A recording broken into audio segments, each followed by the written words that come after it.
जय भारत। त्रिकोणमिति पार्ट 4 में आपका स्वागत है। आइए आज हम लोग रेशियो फाइंड आउट करना सीखेंगे। तो चलिए चलते हैं। मेरे पास एक क्वेश्चन है, in a triangle A B C right angled at B, A B equal to B C equal to 7, then find 1 2 3 4। 4 question है, हम लोग फाइंड आउट करेंगे। लेकिन उससे पहले हम ये समझते हैं कि हमारा क्वेश्चन क्या है। तो क्वेश्चन ये है कि हमारे पास एक A B C right angle triangle है। क्यों राइट एंगल ट्रेंगल है? क्योंकि एक कोण राइट एंगल है, 90 डिग्री है, इसलिए ए बी सी एक राइट एंगल ट्रेंगल है। तो हम यहाँ पे राइट एंगल ट्रेंगल बनाते हैं। मेरे पास ये फिगर है राइट एंगल ट्रेंगल का, जिसका कोण बी राइट एंगल है, मतलब 90 डिग्री। कौन सा कोण? ये बी। बाकी इसमें से कोई ए और कोई सी होगा। किसी को ए किसी को सी आप लिख सकते हैं। तो अगर हम इसको ए लिखते हैं तो इसे हम सी लिखेंगे। क्लियर है? चलिए, हमसे जो क्वेश्चन में पूछा गया है वो एक बार एंगल ए की बात कही गई है, एक बार एंगल सी की बात कही गई है। तो हम क्या करेंगे, हम चाहें तो दो फिगर बना लें, या अभी हम बिगिनिंग में है तो दो फिगर बनाते हैं। एक बार हम ऐसा फिगर बनाते हैं जिसका एंगल ए बात करेंगे, तो एंगल ए के लिए बात करेंगे तो ये हमारा बनेगा बेस, ये हमारा बन जाएगा 90 के सामने बन जाएगा आपको हाइपोटेनस, इसको बी लिखते हैं सिर्फ। और ये बन जाएगा एंगल के सामने वाला जो साइड होता है वो होता है परपेंडिकुलर। उसी तरह से एक और फिगर हम बना सकते हैं। मेरे पास ये है दूसरा फिगर, जिसका बी जो है 90 डिग्री है, राइट एंगल है, बी जो है राइट एंगल है। और सी, चूंकि सी के लिए पूछा है तो एक बार सी को नीचे लाते हैं, या सी को यहीं की रख सकते हैं, कोई दिक्कत नहीं है। सी को यहीं रखें। जो हमें समझना है वो ध्यान देने वाली बात है। 90 डिग्री के सामने वाले को हम हाइपोटेनस, अगर सी एंगल की बात हो रही है यहाँ पे सी लिखते हैं, यहाँ पे ए लिखते हैं। अगर सी एंगल की बात हो रही है तो यहाँ पे ये बनेगा बेस और ये वाला बनेगा आपका परपेंडिकुलर। यही समझना है, फिगर दोनों सेम है। अगर ए की बात होगी तो ये लाइन आपका बेस बनेगा, ये हाइपोटेनस तो फिक्स है, और जिस एंगल की बात होती है उसके सामने वाला परपेंडिकुलर बनता है। अगर सी एंगल की बात होगी तो सी के सामने वाला परपेंडिकुलर बनेगा, और सी जिस पर बना है वो आपका बेस होगा, और 90 डिग्री का सामने जो होता है वो हाइपोटेनस होता है, ये पता है। चलिए हम आसानी से इस चीज को समझते हैं। मेरे पास जो क्वेश्चन है उसका हम सोल्यूशन देंगे। पहला क्वेश्चन है साइन ए। देखिए समझिए, साइन ए, चूंकि हमको पता है कि साइन का जो फॉर्मूला होता है वो क्या होता है, पी बाई एच होता है। अब देखिए पी बाई एच होता है, तो पी, अब सर्च करेंगे इसमें या इसमें किस एंगल के लिए पी है। ये जो है ए के लिए पी है, ए का परपेंडिकुलर। तो एंगल ए का परपेंडिकुलर कौन सा है? C B. तो यहां लिखेंगे सी बी, बटे का हाइपोटेनस का नाम क्या है? तो हाइपोटेनस का नाम है ए सी या सी ए। हम लिखते हैं यहाँ पे ए सी ए हाइपोटेनस। क्लियर है? अब हमको क्या देखना है कि हमें सी बी या ए सी चाहिए। तो हमें क्या चाहिए? सी बी और ए सी चाहिए, ए सी ये वाला। तो इसके लिए हम क्या करेंगे, क्वेश्चन को एक बार ध्यान से रीड करेंगे। यहाँ पे लिखा है ए बी इक्वल टू 24। तो ए बी किधर है? ये वाला। इसका मतलब बी है आपका 24। इसके बाद बी सी लिखा है, बी सी कितना है? 7। बी सी कहाँ है? ये वाला। इसका मतलब आपका जो पी है, ये जो पी है वो है 7। ये जो पी है वो है 7। क्लियर है? इस फिगर में अगर आते हैं तो इस फिगर में आपका बी सी कहाँ है? तो इस फिगर में ये B7 है, और P कहाँ आ रहा है? ए बी आपका P24 है। दोनों में अंतर है, थोड़ा ध्यान से देखिएगा। लेकिन जहां ए बी है वहां 24 है, जहां बी सी है वहां 7 है, लेकिन एंगल के हिसाब से हमारा बेस और परपेंडिकुलर अलग अलग हो रहा है। इतना ही ध्यान रखना है। चलिए आगे चलते हैं। अगर हमारा साइन ए बराबर पी बाई एच होता है तो पी देखेंगे ए के लिए क्या है। तो ए के लिए पी हमारा बी सी है, तो हमने क्या लिखा? B C. इसके बाद हाइपोटेनस है AC, तो हमने लिख दिया हाइपोटेनस AC। तो चूंकि हमें CB पता है, हमें CB पता है एंगल A के लिए कितना है 7, एंगल A के लिए CB कितना है 7, एंगल A के लिए CB कितना है 7। लेकिन हमें और चाहिए नंबर, क्या AC, हमारे पास AC नहीं है। तो चूंकि हम राइट एंगल ट्रेंगल में हम ट्रिपलेट पढ़े, ट्रिपलेट कि अगर ये 7 है और एक कोई साइड दूसरा 24 है, तो तीसरा साइड क्या होता है आपका, तीसरा होता है 25, तीसरा क्या होता है 25। चाहे तो आप निकाल सकते हैं, कैसे, तो आप निकालेंगे P² plus B² equal to H²।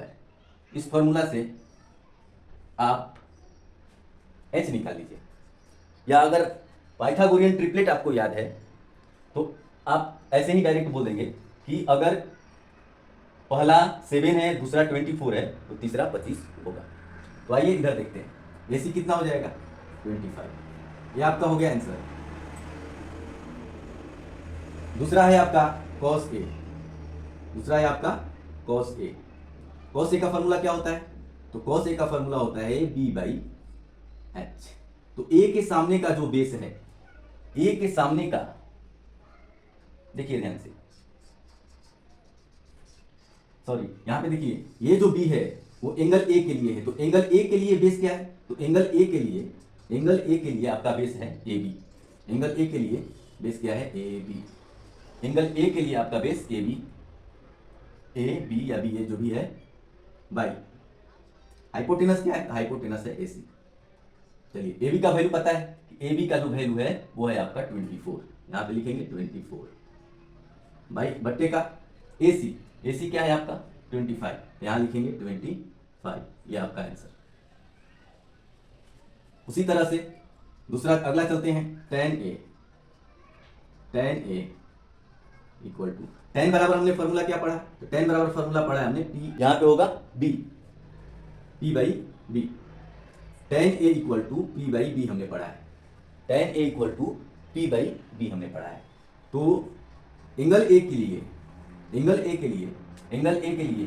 B आपका क्या है AB, B आपका क्या है, सॉरी B आपका क्या है AB, P क्या है आपका CB। तो अब हम देखते हैं मेरे पास CB का वैल्यू क्या है, CB का वैल्यू है 7, यहां पे लिखेंगे 7। AB का वैल्यू क्या है, तो AB का वैल्यू है मेरे पास 24, तो यहां पे लिखेंगे 24, ये हमारा आंसर। इसके बाद आते हैं cosec A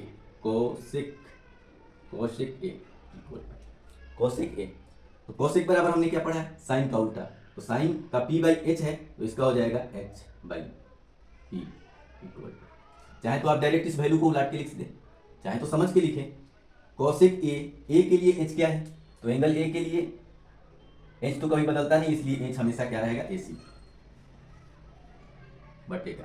A के लिए P क्या है, तो एंगल A के लिए P है आपका CB, यहां पे लिखेंगे CB इक्वल टू, AC का वैल्यू 25 और CB का वैल्यू 7, ये आपका आंसर। उसी तरह से अगला sec A है, sec A। तो sec A का फॉर्मूला क्या होता है, क्योंकि sec A cos का उल्टा होता है, इसलिए sec का जो फॉर्मूला होगा वो cos के फॉर्मूला का उल्टा हो जाएगा। तो cos का फॉर्मूला B/H है, तो sec का फॉर्मूला हो जाएगा H/B। चलिए H हो जाएगा, H मतलब हाइपोटेनस आपका हो जाएगा AC, और B एंगल A के लिए बेस क्या है, तो एंगल A के लिए बेस आपका बनेगा AB, यहाँ लिखेंगे AB। AC का वैल्यू क्या है 25 और AB का वैल्यू क्या है, तो AB का वैल्यू है 24, ये आपका हो गया आंसर। इसके बाद cot A, नेक्स्ट है cot A। चूंकि हमें पता है कि ये cot जो है tan का उल्टा होता है, इसलिए हम tan के वैल्यू को उल्टा लिख देंगे। लेकिन कैसे, tan A equal to P/B, तो cot A इक्वल टू हो जाएगा B/P। अब देखते हैं एंगल A के लिए B क्या है, एंगल A के लिए B है आपका AB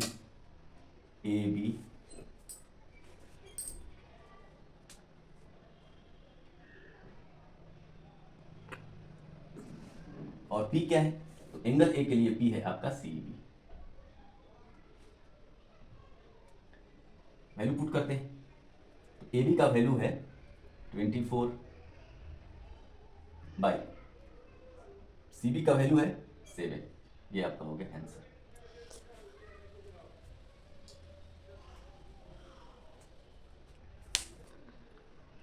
आप इसे नोट करें, लेकिन एक बात को थोड़ा ध्यान रखें कि ये जो भी हमने लिखा है, ये बी का मतलब बेस है, और ये जो बी है, इस बी का मतलब वर्टिक्स है। तो यहाँ पे थोड़ा समझना है, ये इसमें जो भी हमने बी लिखा है, उस बी का मतलब बेस है, ठीक है। और इसमें जो हमने बी सी ए बी ये यूज किया है, वो उस बी का मतलब वर्टिक्स है।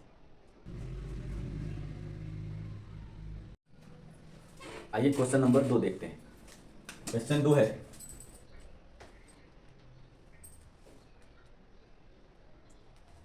वाला है साइन सी। साइन सी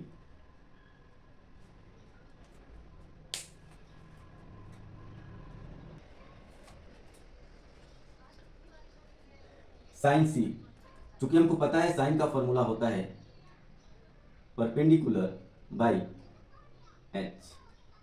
तो हमारे पास परपेंडिकुलर क्या है, तो एंगल सी के लिए परपेंडिकुलर क्या है, तो एंगल सी के लिए परपेंडिकुलर उसके सामने वाला साइड होता है। तो सामने वाला साइड जो परपेंडिकुलर है वो ए बी है, तो यहाँ लिखेंगे A B equal to, sorry, divided hypotenuse. Hypotenuse क्या है, ए सी, तो यहाँ पे लिखेंगे ए सी।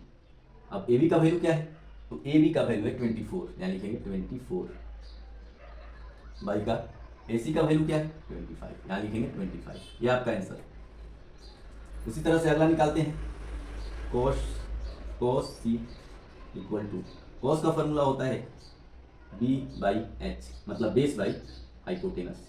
तो सी के लिए बेस क्या है, तो एंगल सी के लिए बेस ये लाइन होता है, इसका नाम क्या है सी बी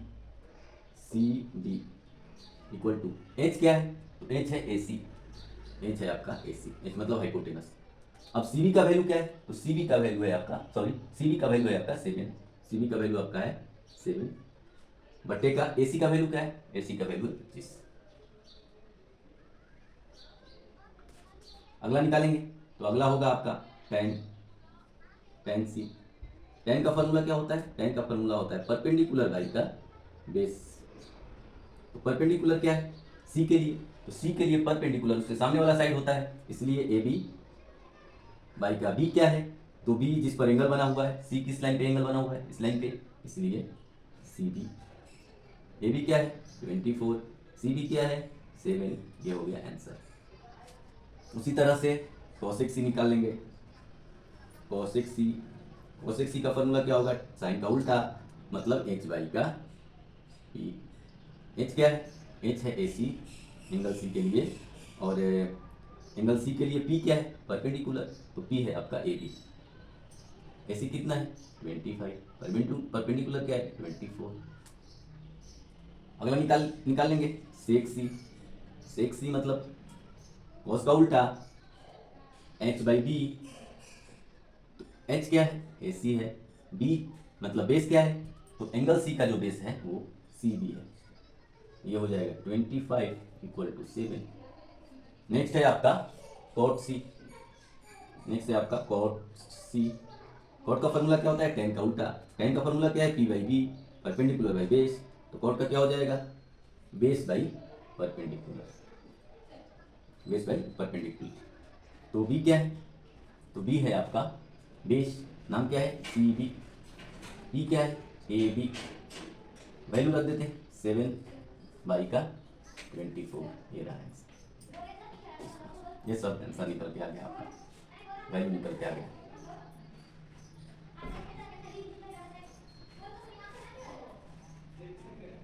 इसे एक बार नोट डाउन कर लें।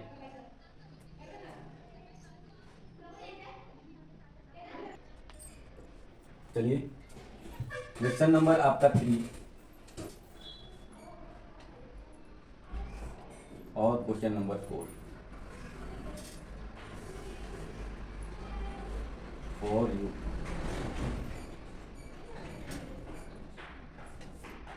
के लिए।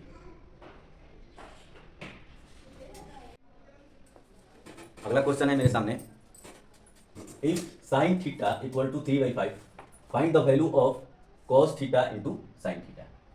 यदि हिंदी में इसका हो जाएगा, यदि साइन थीटा इक्वल टू 3/5 मतलब 3/5 है, तो ज्ञात करें cos theta into tan theta की वैल्यू मतलब मान।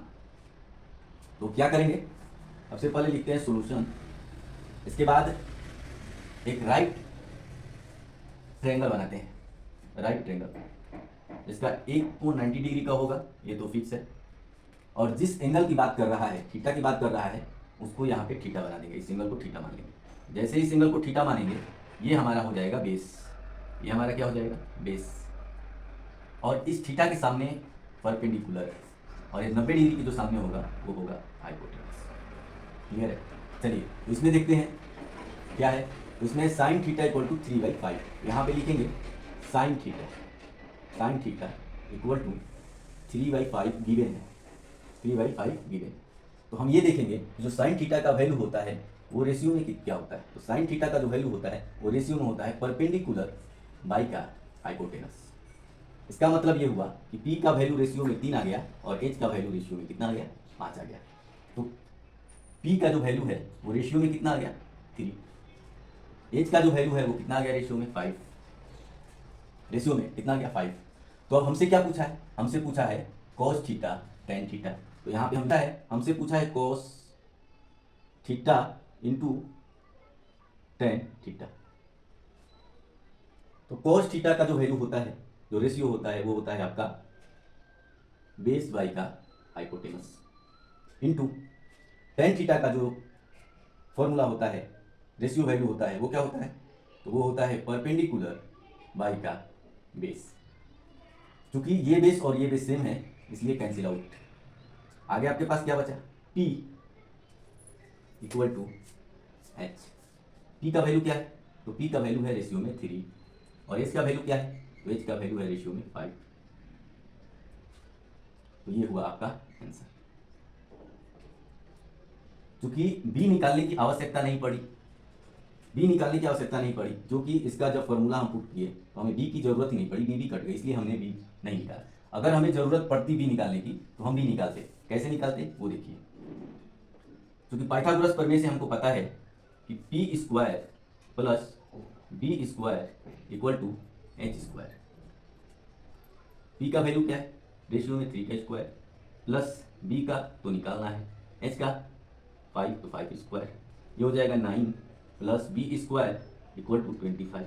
हमें निकालना है B, तो B² बचाएंगे, 9 को उधर हटाएंगे, 25 इंटू 9 ये हो जाएगा 16। हमें B² नहीं, हमको क्या निकालना है B, तो B बराबर हो जाएगा हमारा स्क्वायर√16 मीन्स 4। लेकिन इतना करने की आवश्यकता नहीं पड़ी,